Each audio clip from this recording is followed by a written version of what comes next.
Lockdown और corona के कहर के बीच रविवार को पीएम मोदी ने मन की बात करते हुए कहा कि लॉकडाउन की वजह से लोगों का नजरिया बदल गया है। इस दौरान पुलिस की भी लोग तारीफ कर रहे हैं। मन की बात में 24वें एडिशन में संबोधन करते हुए देश के प्रधानमंत्री नरेंद्र मोदी ने क्या कहा है, आइए हम आपको सीधे सुनाते हैं कि संकट की इस विपरीत घड़ी में उन्होंने देश की आवाम को क्या संदेश दिया है। लेकिन प्रधानमंत्री ने संदेश में रमजान को लेकर उन्होंने बधाई देते हुए कहा कि रमजान में घर में रहकर इतनी इबादत करें कि आने वाली ईद को हम फिर से उसी तरह मना सकें जैसा इसके पूर्व मनाते आए हैं।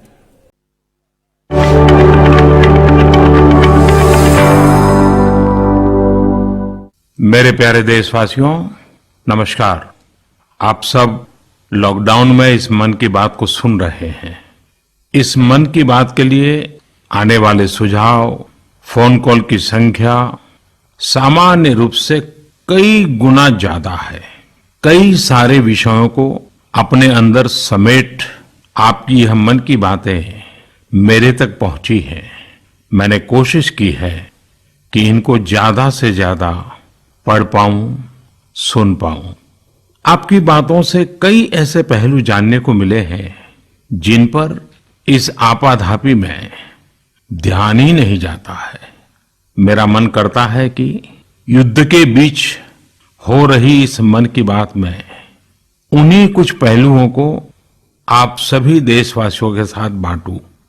साथियों, भारत की कोरोना के खिलाफ लड़ाई सही मायने में पीपल ड्रिवन है। भारत में कोरोना के खिलाफ लड़ाई जनता लड़ रही है, आप लड़ रहे हैं। जनता के साथ मिलकर शासन प्रशासन लड़ रहा है।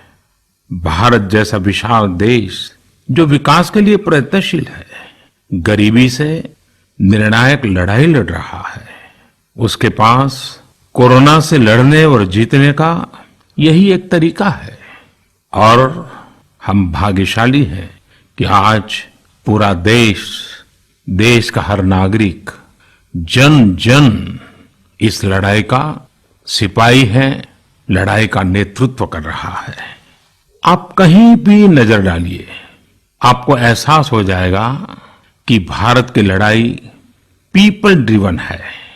जब पूरा विश्व इस महामारी के संकट से जूझ रहा है, भविष्य में जब इसकी चर्चा होगी, उसकी तौर तरीकों की चर्चा होगी, मुझे विश्वास है कि भारत की ये पीपल ड्रिवन लड़ाई, इसकी जरूर चर्चा होगी।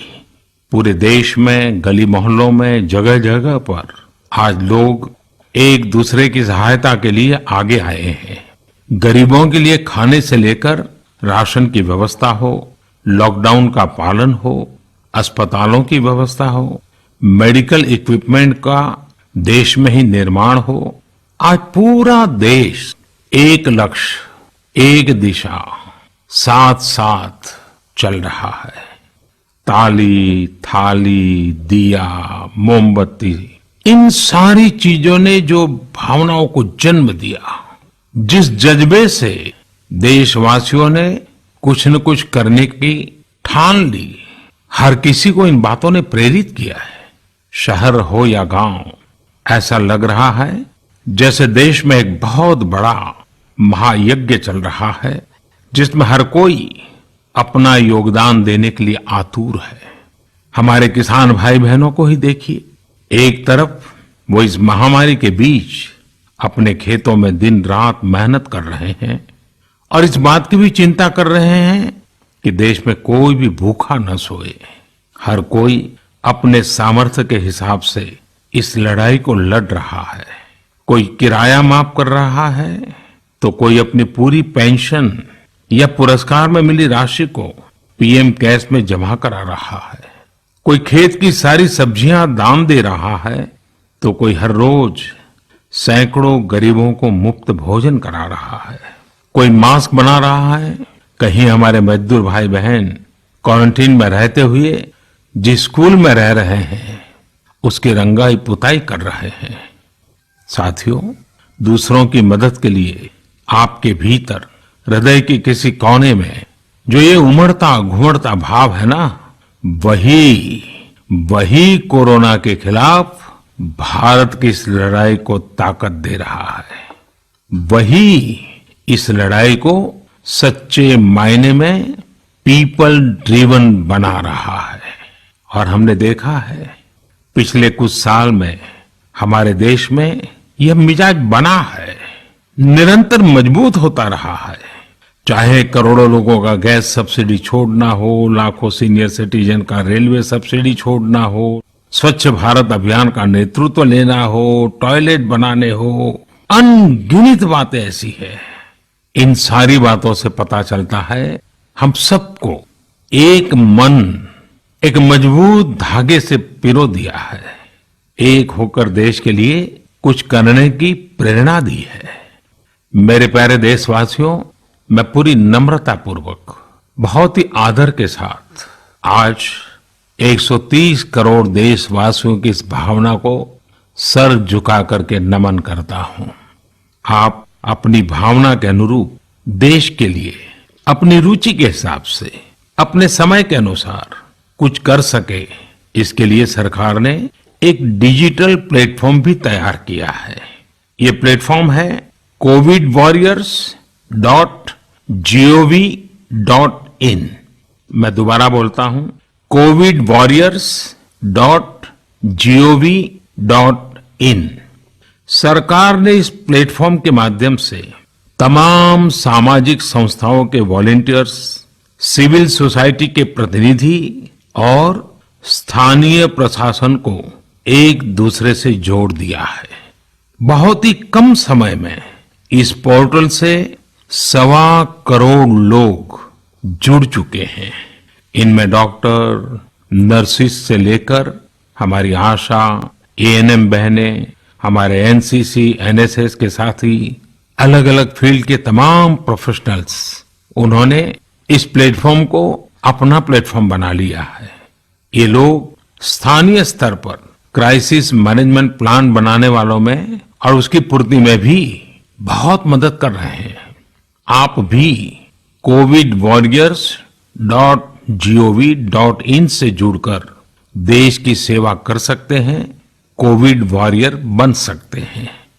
साथियों, हर मुश्किल हालात, हर लड़ाई कुछ न कुछ सबक देती है, कुछ न कुछ सिखा करके जाती है, सीख देती है, कुछ संभावनाओं के मार्ग बनाती है और कुछ नई मंजिलों की दिशा भी देती है। इस परिस्थिति में आप सब देशवासियों ने जो संकल्प शक्ति दिखाई है, उससे भारत में एक नए बदलाव की शुरुआत भी हुई है। हमारे बिजनेस, हमारे दफ्तर, हमारे शिक्षण संस्थान, हमारा मेडिकल सेक्टर, हर कोई तेजी से नए तकनीकी बदलावों की तरफ भी बढ़ रहे हैं। टेक्नोलॉजी के फ्रंट पर तो वाकई ऐसा लग रहा है कि देश का हर इनोवेटर नई परिस्थितियों के मुताबिक कुछ न कुछ नया निर्माण कर रहा है। साथियों, देश जब एक टीम बनकर के काम करता है, तब क्या कुछ होता है, ये हम अनुभव कर रहे हैं। आज केंद्र सरकार हो, राज्य सरकार हो, इनका हर एक विभाग और संस्थान राहत के लिए मिलजुल करके पूरी स्पीड से काम कर रहे हैं। हमारे एविएशन सेक्टर में काम कर रहे लोग हों, रेलवे कर्मचारी हो, ये दिन रात मेहनत कर रहे हैं ताकि देशवासियों को कम से कम समस्या हो। आप में से शायद बहुत लोगों को मालूम होगा कि देश के हर हिस्से में दवाइयों को पहुंचाने के लिए लाइफलाइन उड़ान नाम से एक विशेष अभियान चल रहा है। हमारे इन साथियों ने इतने कम समय में देश के भीतर ही 3 लाख किलोमीटर की हवाई उड़ान भरी है और 500 टन से अधिक मेडिकल सामग्री देश के कोने कोने में आप तक पहुंचाया है। इसी तरह रेलवे के साथ ही लॉकडाउन में भी लगातार मेहनत कर रहे हैं ताकि देश के आम लोगों को जरूरी वस्तुओं की कमी ना हो। इस काम के लिए भारतीय रेलवे करीब करीब 60 से अधिक रेल मार्ग पर 100 से भी ज्यादा पार्सल ट्रेन चला रही है। इसी तरह दवाओं की आपूर्ति में हमारे डाक विभाग के लोग बहुत अहम भूमिका निभा रहे हैं। हमारे ये सभी साथी सच्चे अर्थ में कोरोना के वॉरियर ही हैं। साथियों, प्रधानमंत्री गरीब कल्याण पैकेज के तहत गरीबों के अकाउंट में पैसे सीधे ट्रांसफर किए जा रहे हैं। वृद्धावस्था पेंशन जारी की गई है। गरीबों को 3 महीने के मुफ्त गैस सिलेंडर, राशन जैसी सुविधाएं भी दी जा रही हैं। इन सब कामों में सरकार के अलग अलग विभागों के लोग, बैंकिंग सेक्टर के लोग एक टीम की तरह दिन रात काम कर रहे हैं। और मैं हमारे देश की राज्य सरकारों की भी इस बात के लिए प्रशंसा करूंगा कि वो इस महामारी से निपटने में बहुत सक्रिय भूमिका निभा रही हैं। स्थानीय प्रशासन, राज्य सरकारें जो जिम्मेदारी निभा रही हैं, उसकी कोरोना के खिलाफ लड़ाई में बहुत बड़ी भूमिका है। उनका ये परिश्रम बहुत प्रशंसनीय है। मेरे प्यारे देशवासियों, देश भर से स्वास्थ्य सेवाओं से जुड़े लोगों ने अभी हाल ही में जो अध्यादेश लाया गया है, उस पर अपना संतोष व्यक्त किया है। इस अध्यादेश में कोरोना वॉरियर्स के साथ हिंसा, उत्पीड़न और उन्हें किसी रूप में चोट पहुंचाने वालों के खिलाफ बेहद सख्त सजा का प्रावधान किया गया है। हमारे doctor, nurses, paramedical staff, community health workers और ऐसे सभी लोग जो देश को कोरोना मुक्त बनाने में दिन रात जुटे हुए हैं, उनकी रक्षा करने के लिए ये कदम बहुत जरूरी था। मेरे प्यारे देशवासियों, हम सब अनुभव कर रहे हैं कि महामारी के खिलाफ इस लड़ाई के दौरान हमें अपने जीवन को, समाज को, हमारे आसपास हो रही घटनाओं को एक फ्रेश नजरिए से देखने का अवसर भी मिला है। समाज के नजरिए में भी व्यापक बदलाव आया है। आज अपने जीवन से जुड़े हर व्यक्ति की अहमियत का हमें आभास हो रहा है। हमारे घर में काम करने वाले लोग हों, हमारी जरूरतों को पूरा करने के लिए काम करने वाले हमारे सामान्य कामगार हों, पड़ोस की दुकानों में काम करने वाले लोग हों, इन सब की कितनी बड़ी भूमिका है, हमें ये अनुभव हो रहा है।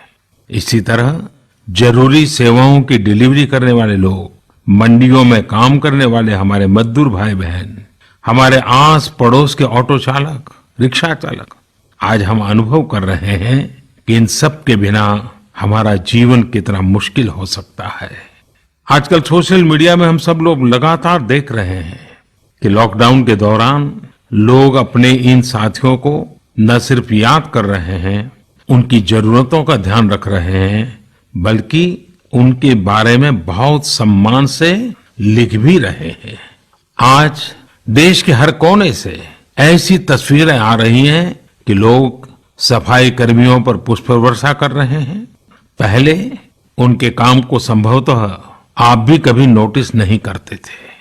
डॉक्टर हो, सफाई कर्मी हो, अन्य सेवा करने वाले लोग हो, इतना ही नहीं, हमारी पुलिस व्यवस्था को लेकर भी आम लोगों के सोच में काफी बदलाव हुआ है।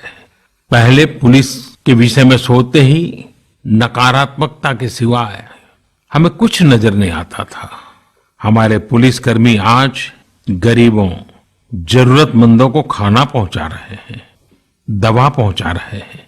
जिस तरह से हर मदद के लिए पुलिस सामने आ रही है, इससे पुलिसिंग का मानवीय और संवेदनशील पक्ष हमारे सामने उभर करके आया है। हमारे मन को झकझोर दिया है, हमारे दिल को छू लिया है। एक ऐसा अवसर है जिसमें आम लोग पुलिस से भावात्मक तरीके से जुड़ रहे हैं। हमारे पुलिस कर्मियों ने इसे जनता की सेवा के एक अवसर के रूप में लिया है और मुझे पूरा विश्वास है इन घटनाओं से आने वाले समय में सच्चे अर्थ में बहुत ही सकारात्मक बदलाव आ सकता है और हम सब ने इस सकारात्मकता को कभी भी नकारात्मकता के रंग से रंगना नहीं है। साथियों, हम अक्सर सुनते हैं प्रकृति, विकृति और संस्कृति। इन शब्दों को एक साथ देखें और इसके पीछे के भाव को देखें तो आपको जीवन को समझने का भी एक नया द्वार खुलता हुआ दिखेगा। अगर मानव प्रकृति की चर्चा करें तो ये मेरा है, मैं इसका उपयोग करता हूं। इसको और इस भावना को बहुत स्वाभाविक माना जाता है, किसी को इसमें कोई ऐतराज नहीं होता। इसे हम प्रकृति कह सकते हैं। लेकिन जो मेरा नहीं है, जिस पर मेरा हक नहीं है, उसे मैं दूसरे से छीन लेता हूं, उसे छीनकर उपयोग में लाता हूं, तो हम इसे विकृति कह सकते हैं। इन दोनों से परे, प्रकृति और विकृति से ऊपर जब कोई संस्कारित मन सोचता है या व्यवहार करता है तो हमें संस्कृति नजर आती है।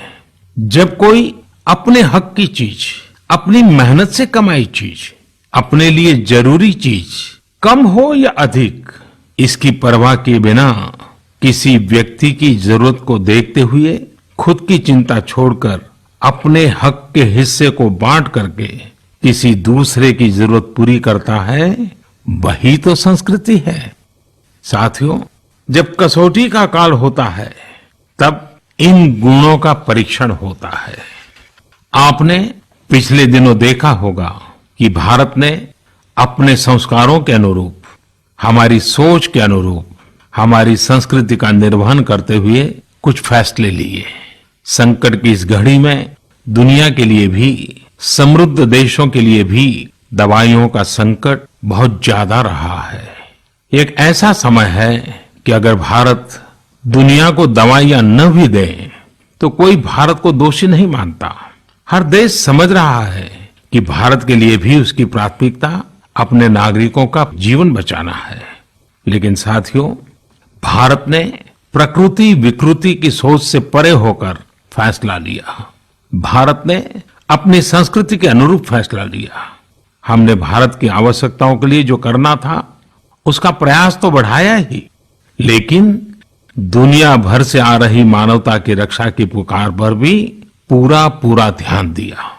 हमने विश्व के हर जरूरतमंद तक दवाइयों को पहुंचाने का बीड़ा उठाया और मानवता के इस काम को करके दिखाया। आज जब मेरी अनेक देशों के राष्ट्राध्यक्षों से फोन पर बात होती है तो वो भारत की जनता का आभार जरूर व्यक्त करते हैं। जब वो लोग कहते हैं thank you India, thank you people of India, तो देश के लिए गर्व और बढ़ जाता है। इसी तरह इस समय दुनिया भर में भारत के आयुर्वेद और योग के महत्व को भी लोग बड़े विशिष्ट भाव से देख रहे हैं। सोशल मीडिया पर देखिए, हर तरफ इम्यूनिटी बढ़ाने के लिए किस तरह से भारत के आयुर्वेद और योग की चर्चा हो रही है। कोरोना की दृष्टि से आयुष मंत्रालय ने इम्यूनिटी बढ़ाने के लिए जो प्रोटोकॉल दिया था, मुझे विश्वास है कि आप लोग इसका प्रयोग जरूर कर रहे होंगे। गर्म पानी, काढ़ा और जो अन्य दिशा निर्देश आयुष मंत्रालय ने जारी किए हैं वो आप अपनी दिनचर्या में शामिल करेंगे तो आपको बहुत लाभ होगा। साथियों, वैसे ये दुर्भाग्य रहा है कि कई बार हम अपनी ही शक्तियां और समृद्ध परंपराओं को पहचानने से इनकार कर देते हैं। लेकिन जब विश्व का कोई दूसरा देश एविडेंस बेस्ड रिसर्च के आधार पर वही बात करता है, हमारी फॉर्मूला हमें सिखाता है, तो हम उसे हाथों हाथ ले लेते हैं। संभवतः इसके पीछे एक बहुत बड़ा कारण सैकड़ों वर्षों की हमारी गुलामी का कालखंड रहा है। इस वजह से कभी कभी हमें अपनी ही शक्ति पर विश्वास नहीं होता है, हमारा आत्मविश्वास कम नजर आता है। इसलिए हम अपने देश की अच्छी बातों को, हमारे पारंपरिक सिद्धांतों को एविडेंस बेस्ड रिसर्च के आधार पर आगे बढ़ाने के बजाय उसे छोड़ देते हैं, उसे हीन समझने लगते हैं। भारत की युवा पीढ़ी को अब इस चुनौती को स्वीकार करना होगा। जैसे विश्व ने योग को सहज स्वीकार किया है, वैसे ही हजारों वर्षों पुराने हमारे आयुर्वेद के सिद्धांतों को भी विश्व अवश्य स्वीकार करेगा। हाँ, इसके लिए युवा पीढ़ी को संकल्प लेना होगा और दुनिया जिस भाषा में समझती है उस वैज्ञानिक भाषा में हमें समझाना होगा, कुछ करके दिखाना होगा। साथियों, वैसे कोविड-19 के कारण कई सकारात्मक बदलाव हमारे काम करने के तरीके, हमारी जीवन शैली और हमारी आदतों में भी स्वाभाविक रूप से अपनी जगह बना रहे हैं। आपने सबने भी महसूस किया होगा इस संकट ने कैसे अलग अलग विषयों पर हमारी समझ और हमारी चेतना को जागरूक किया है। जो असर हमें अपने आसपास देखने को मिल रहे हैं, इनमें सबसे पहला है मास्क पहनना और अपने चेहरे को ढककर रखना। कोरोना की वजह से बदलते हुए हालात में मास्क भी हमारे जीवन का हिस्सा बन रहा है।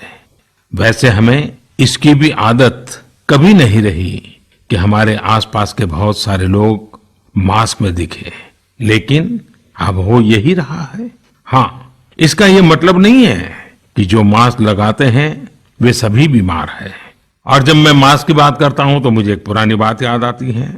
आप सबको भी याद होगा, एक जमाना था कि हमारे देश के कई ऐसे इलाके ऐसे होते थे कि वहां अगर कोई नागरिक फल खरीदता हुआ दिखता था तो आस पड़ोस के लोग उसको जरूर पूछते थे, क्या घर में कोई बीमार है?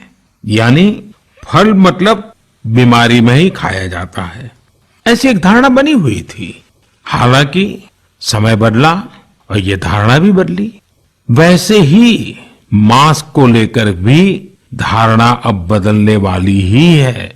आप देखिएगा, मास्क अब सभ्य समाज का प्रतीक बन जाएगा।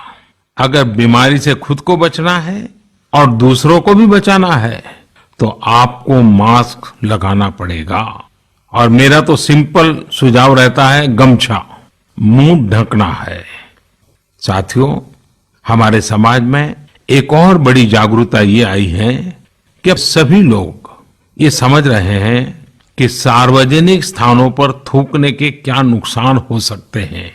यहां वहां कहीं पर भी थूक देना गलत आदतों का हिस्सा बना हुआ था।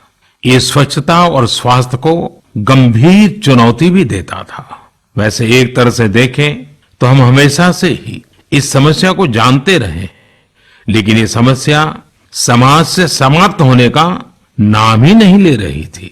अब वो समय आ गया है कि इस बुरी आदत को हमेशा हमेशा के लिए खत्म कर दिया जाए। कहते भी हैं कि बेटर लेट देन नेवर। तो देर भले हो गई हो, लेकिन अब ये थूकने की आदत छोड़ देनी चाहिए। ये बातें जहां बेसिक हाइजीन का स्तर बढ़ाएंगी, वहीं कोरोना संक्रमण को फैलने से रोकने में भी मदद करेगी। मेरे प्यारे देशवासियों, ये सुखद संयोग ही है कि आज जब आपसे मैं मन की बात कर रहा हूं तो अक्षय तृतीया का पवित्र पर्व भी है। साथियों, क्षय का अर्थ होता है विनाश, लेकिन जो कभी नष्ट नहीं हो, जो कभी समाप्त नहीं हो, वो अक्षय है। अपने घरों में हम सब इस पर्व को हर साल मनाते हैं, लेकिन इस साल हमारे लिए इसका विशेष महत्व है। आज के कठिन समय में यह एक ऐसा दिन है जो हमें याद दिलाता है कि हमारी आत्मा, हमारी भावना अक्षय है। यह दिन हमें याद दिलाता है कि चाहे कितनी भी कठिनाइयां रास्ता रोके, चाहे कितनी भी आपदाएं आए, चाहे कितनी भी बीमारियों का सामना करना पड़े, इनसे लड़ने और जूझने की मानवीय भावनाएं अक्षय है। माना जाता है कि यही वो दिन है जिस दिन भगवान श्री कृष्ण और भगवान सूर्यदेव के आशीर्वाद से पांडवों को अक्षय पात्र मिला था। अक्षय पात्र यानी एक ऐसा बर्तन जिसमें भोजन कभी समाप्त नहीं होता है। हमारे अन्नदाता किसान हर परिस्थिति में देश के लिए, हम सब के लिए इसी भावना से परिश्रम करते हैं।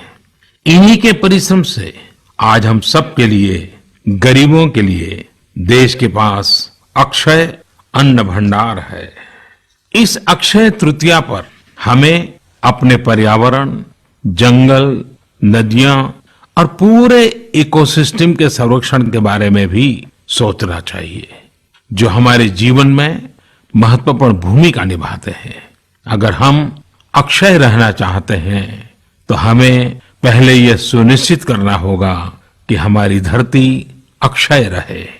क्या आप जानते हैं कि अक्षय तृतीया का यह पर्व दान की शक्ति यानी पावर ऑफ गिविंग का भी एक अवसर होता है। हम हृदय की भावना से जो कुछ भी देते हैं वास्तव में महत्व उसी का होता है। यह बात महत्वपूर्ण नहीं है कि हम क्या देते हैं और कितना देते हैं। संकट के इस दौर में हमारा छोटा सा प्रयास हमारे आसपास के बहुत से लोगों के लिए बहुत बड़ा संबल बन सकता है।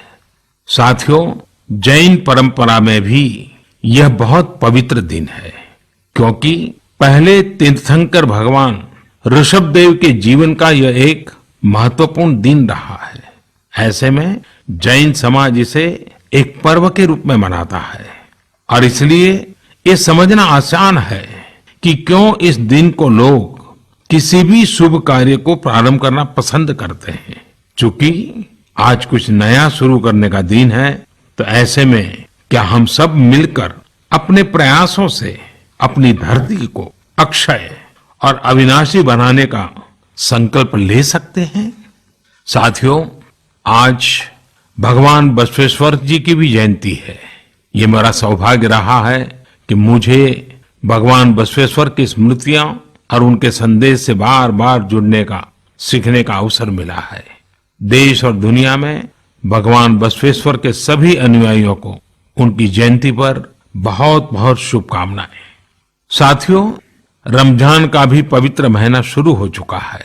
जब पिछली बार रमजान मनाया गया था तो किसी ने सोचा भी नहीं था कि इस बार रमजान में इतनी बड़ी मुसीबतों का भी सामना करना पड़ेगा।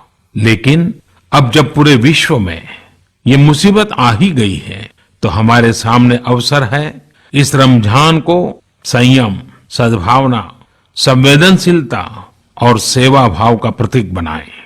इस बार हम पहले से ज्यादा इबादत करें ताकि ईद आने से पहले दुनिया कोरोना से मुक्त हो जाए और हम पहले की तरह उमंग और उत्साह के साथ ईद मनाएं।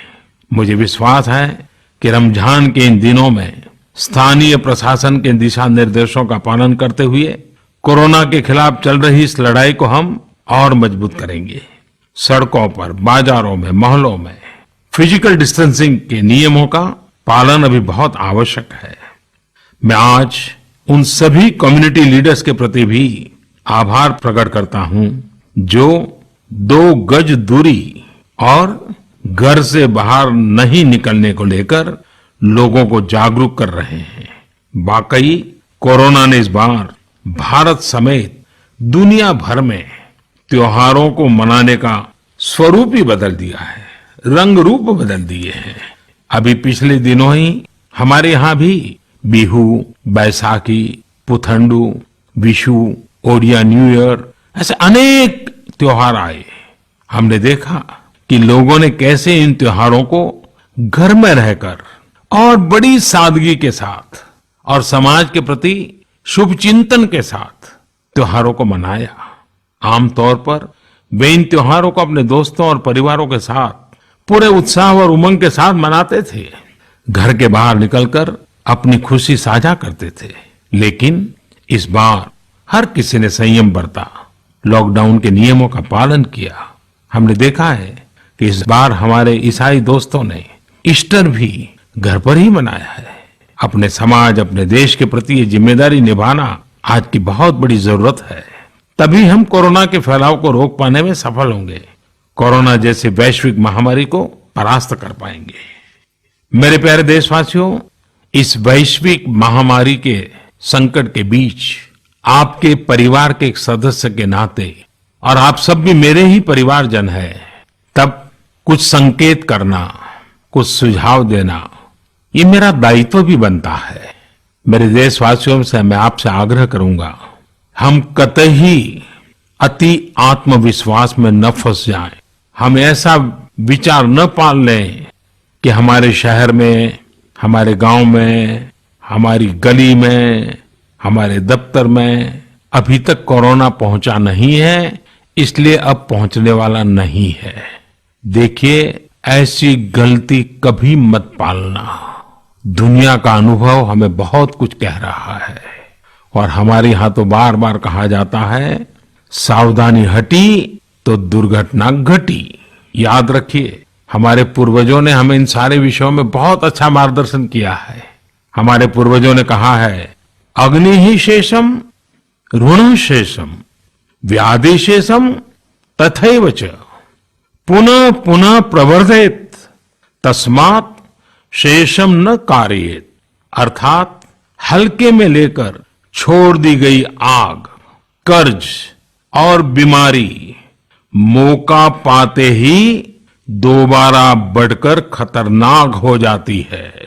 इसलिए इनका पूरी तरह उपचार बहुत आवश्यक होता है।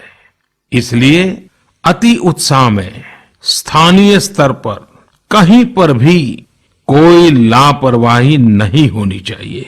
इसका हमेशा हमेशा हमने ध्यान रखना ही होगा। और मैं फिर एक बार कहूंगा, 2 गज दूरी बनाए रखिए, खुद को स्वस्थ रखिए। 2 गज दूरी बहुत है जरूरी।